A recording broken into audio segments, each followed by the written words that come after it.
हम लोग पिछले टर्न पे यही पढ़ रहे थे कि युद्ध के बीच अर्थव्यवस्था, प्रथम विश्व युद्ध के बाद कैसे आर्थिक मंदी आई और विश्व में उसका क्या प्रभाव पड़ा और भारत में उस महामंदी का क्या प्रभाव पड़ा, ये पढ़ चुके हैं। अब विश्व अर्थव्यवस्था का पुनः निर्माण और युद्ध के बाद का युग, ये पढ़ना है।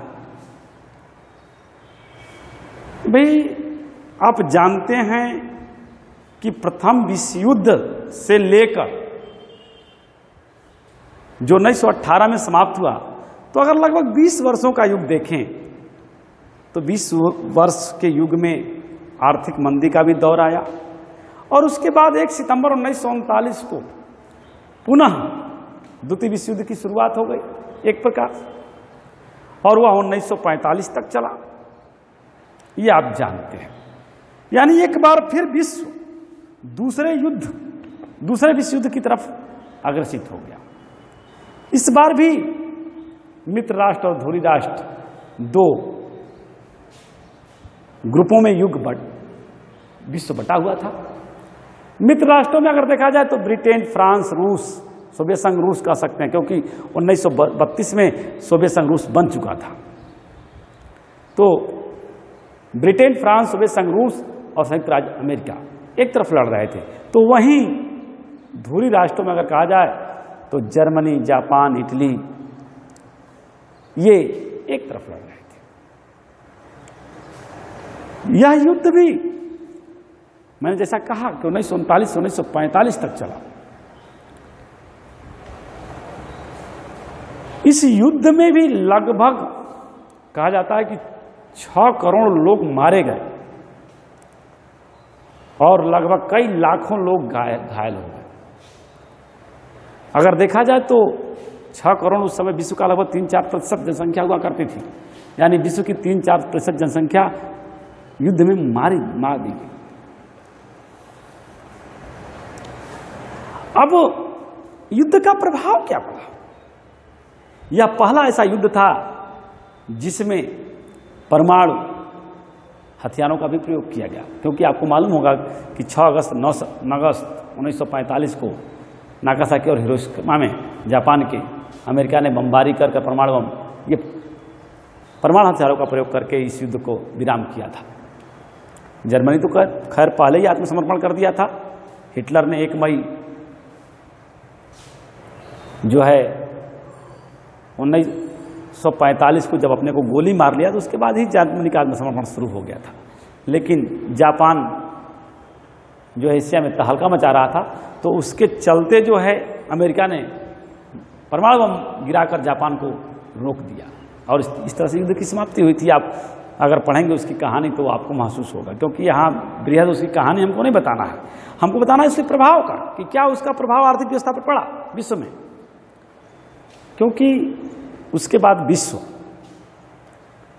में जो सबसे बड़ा प्रभाव देखने को मिला वो 2 रूपों में आप कह सकते हैं। एक तो अमेरिका, आपने पहले विश्व युद्ध के बाद ही देखा कि जो अमेरिका की आर्थिक स्थिति थी वो मजबूत हो रही थी। ये अलग बात है कि महामंदी के दौर में उसकी भी आर्थिक स्थिति टूट गई, लेकिन अगर इस युद्ध के बाद राजनैतिक और आर्थिक शक्ति के रूप में कोई उभरा तो एक पूंजीवादी अर्थव्यवस्था का पोषक के रूप में अगर कहा जाए तो अमेरिका का उदय हुआ।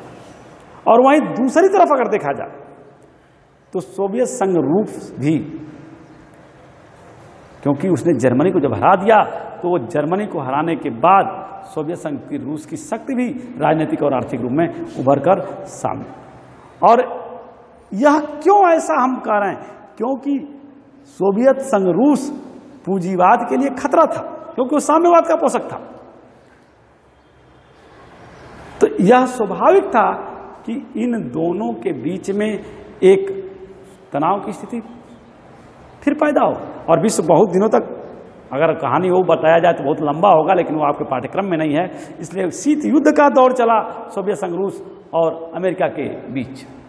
वो तो 1951 में सोवियत संघ रूस का विघटन हो गया, उसके बाद ये कहानी बदली है विश्व प्रदेश में बदलती, समय समय बदलती भी रहती है। लेकिन अब युद्ध के बाद किस प्रकार का आर्थिक बंदोबस्त विश्व में हुआ, इस पर चर्चा किया जाए।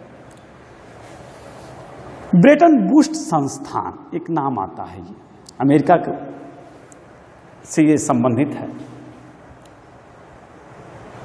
चूंकि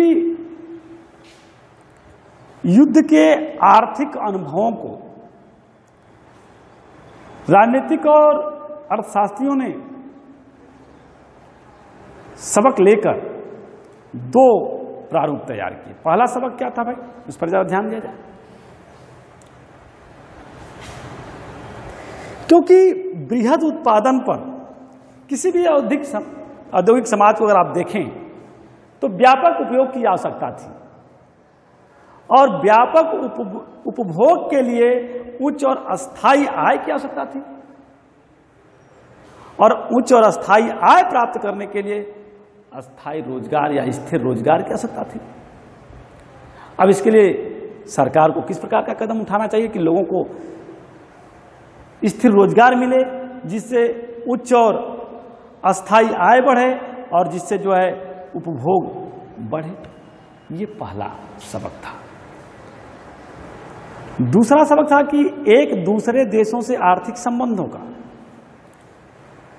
क्योंकि जब तक एक दूसरे देशों से आर्थिक संबंध या संपर्क नहीं होंगे, रोजगार का लक्ष्य, पूर्ण रोजगार का लक्ष्य पाना असंभव था।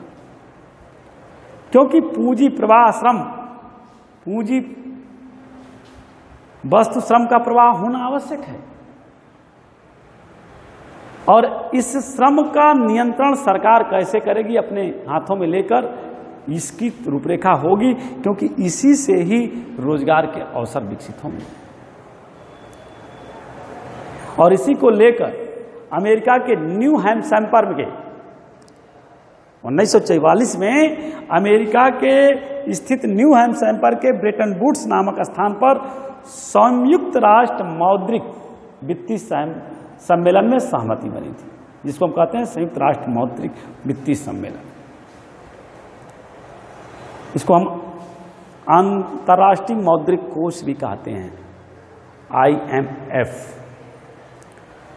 दो संस्थाएं बनी थी वित्त को, आर्थिक स्थिति को सुधारने के लिए उस समय। एक मैंने जैसा नाम लिया ब्रेटन वुड्स में, IMF अंतर्राष्ट्रीय मौद्रिक कोष, और एक बना था विश्व बैंक, जो विश्व बैंक आपका संयुक्त राष्ट्र संघ का।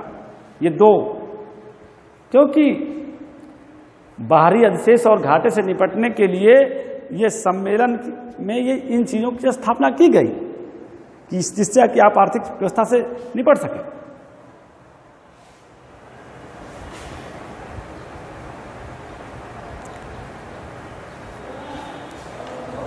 वैसे तो कहने वाले कहते हैं कि ब्रेटन वुड्स ट्विन, इसका मतलब जानते हैं क्या? ब्रेटन वुड्स ट्विन, इसका मतलब ब्रेटन वुड्स की जुड़वा संतान है।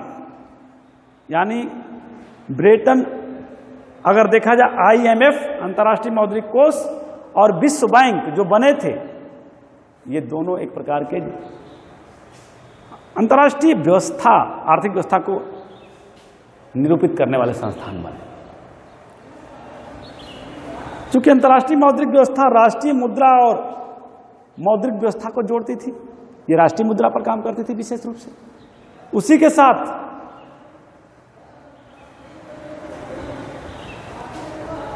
क्योंकि अंतर्राष्ट्रीय जो मौद्रिक कोष था उसमें यह था विशेष रूप से कि जो विनिमय दर है वो स्थिर बना रहे। इसके लिए आपको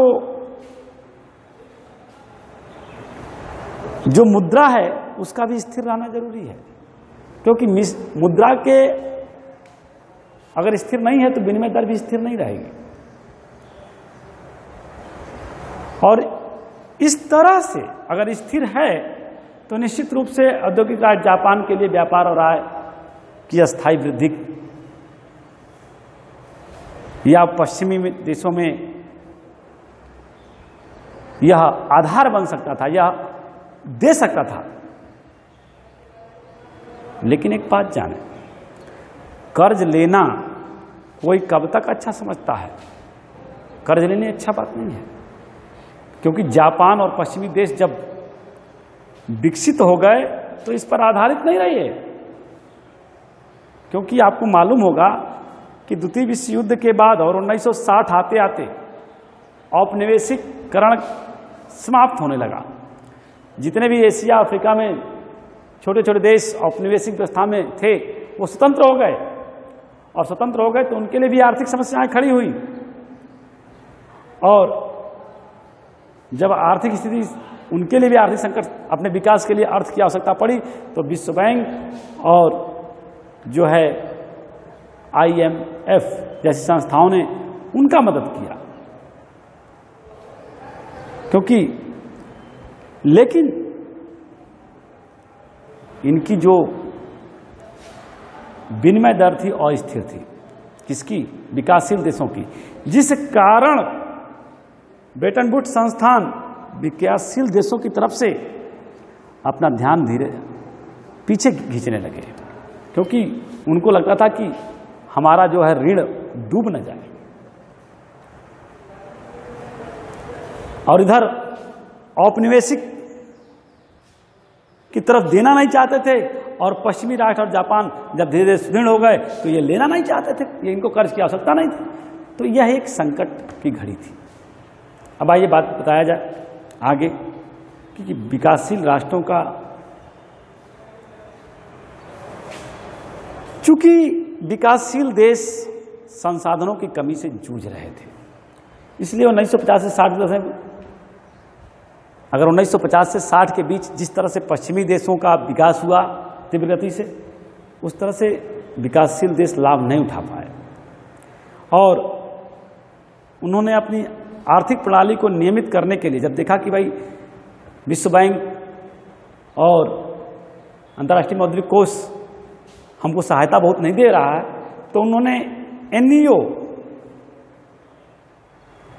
अंतर्राष्ट्रीय आर्थिक प्रणाली जिसको कहते हैं, नई अंतर्राष्ट्रीय आर्थिक प्रणाली जिसका नाम है NEO, या उसको कहते हैं G17, यह G17 एक समूह बनाया विकासशील देशों ने मिलकर, ये संगठित हो गए अपने में, किस लिए? व्यापार या अन्य चीजों के लिए, कि जिससे हमारा आर्थिक स्तर सुधर सके।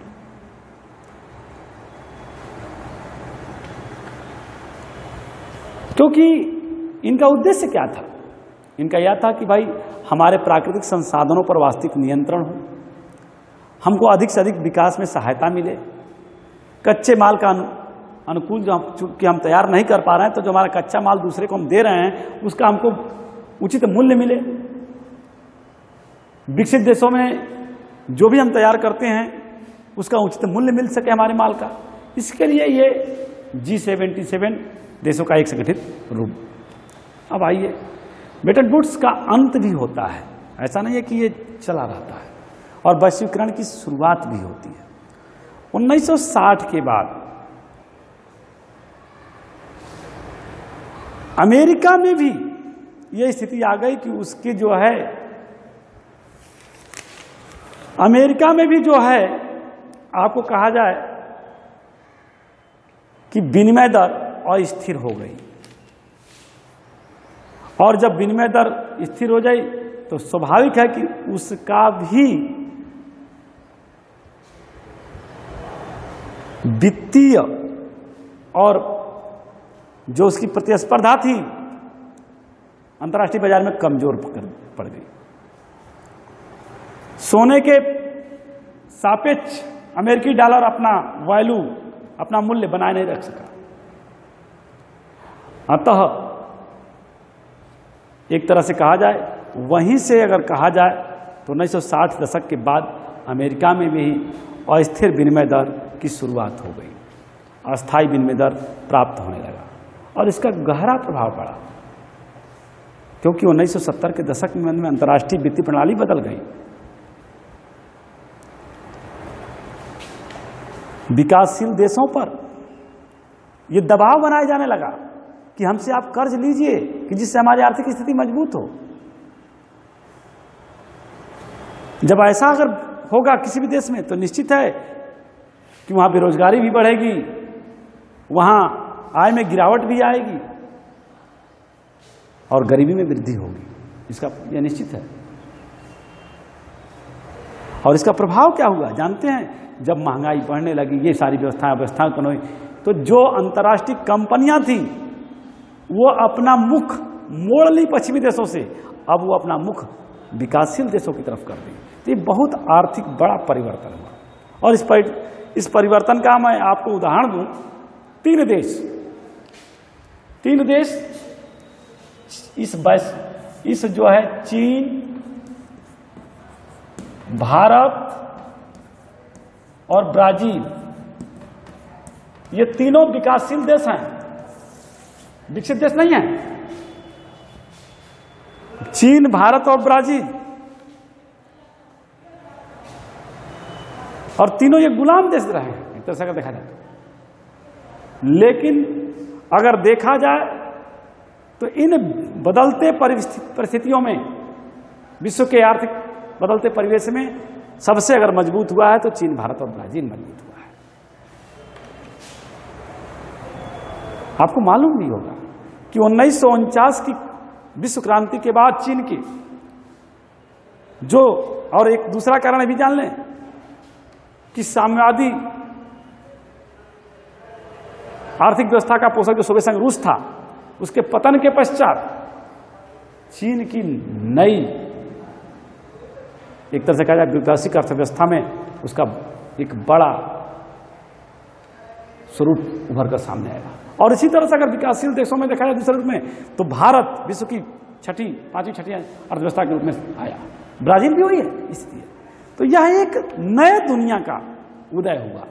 और आज वर्तमान परिस्थितियां में अगर 2 दशकों से देखा जाए, 2000 के बाद से 2020 तक, तो ये 3 देशों ने बड़ा उन्नत किया है अपनी आर्थिक व्यवस्था में। तो अब वो दौर नहीं रहा कि विश्व के पश्चिमी देशों का बोलबाला हो केवल आर्थिक व्यवस्था पर, अब विकासशील देश भी आगे बढ़ रहे हैं। तो हम ये कह सकते हैं कि विश्व कैसे कैसे परिस्थितियों से आगे बढ़ा है, आपको हम 18वीं सदी से लेकर और 21वीं सदी तक की झलक दिखाया विश्व के बनने में।